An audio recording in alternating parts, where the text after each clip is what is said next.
kuthiwa ngilambo ngiyosiba inkondlo ngiphila ngaphakathi kumina.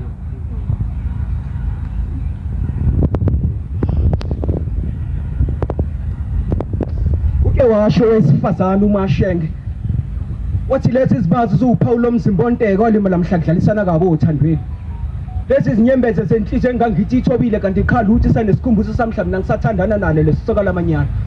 Namhlanje ngiyahluleka ukuthanda umuntu engibamisane nawo othandweni ngoba njalo mangimbuka kuba nesikhumbuzo samhla wena ungena ngendluzulu emathangeni. Mina wasiphandula ummalusi ungilayinde einkwarini ungibuyisele esibayeni sengifela ukuthi ngaphuma ekhaya ngaphandle kweinkomo sikhaleni. Ngiyakhumbula wathi kumina ngingedwa la kuwa akekho omunye bafika abanye bangenza omunye ngagcina sengiyinhlekisa kwabanye esikhaleni kha.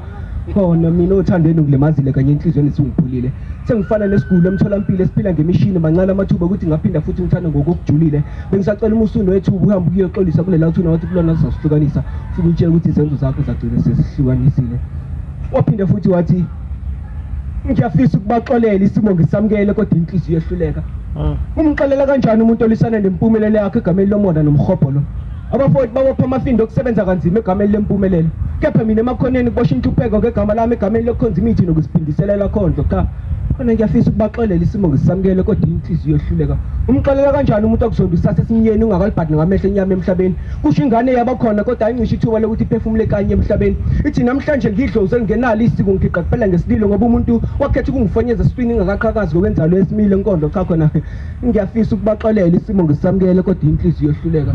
Isho nabo umakhelwane uqobo bangifisela kubi kodwa bakhohle konke okuhle ngengabenzela inkondlo ngiyafisa ukubaxolela. Inkondlo ngumntana wakho nami ngiyafisa ukufana nawo bakhuluma kuhle kuphela mabazongibiza kodwa ngashosha ukukhumbula ukuthi ukhamba lifuza imbiza noma ungangifundisa inkondlo umshumayeli ngizala umfundisi. Ngiyafisa ukuzixolela. Ngeke ngathula kancane ngifuna ukulalela lephimbo ukuthi libuyaphi. Kanti libuya kwesifazane izenzo zakhe zimholela ekufeni kepha mina iphimbo lakhe langiholela emathuneni. Ithe mangifika enhlabathini yasemalibeni ngamfika ehleli phezu kwethuna lakhe atiqesi kanandi isililo. Kase ngiyambuza pho nkosazana akhala kangaka udabukisa nami sengiqala ukudabukela yini.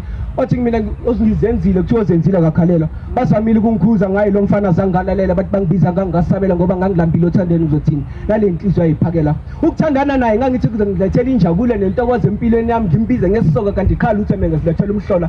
Lo mfana ngiyafunga umekhulu bedlala intonga ngoba njalo mangimqasula ubevukela ulaka ngibanqe neindonga ngithi ngiyakhala ngivala umlomo athi yamcika le ngoma ngiba ingani ngisho kunjalo vele ukipita nevayinda li ilambo ngiyosiba inkondlo ngiphila ngaphakathi kumina sanibona uyinkinga mfana.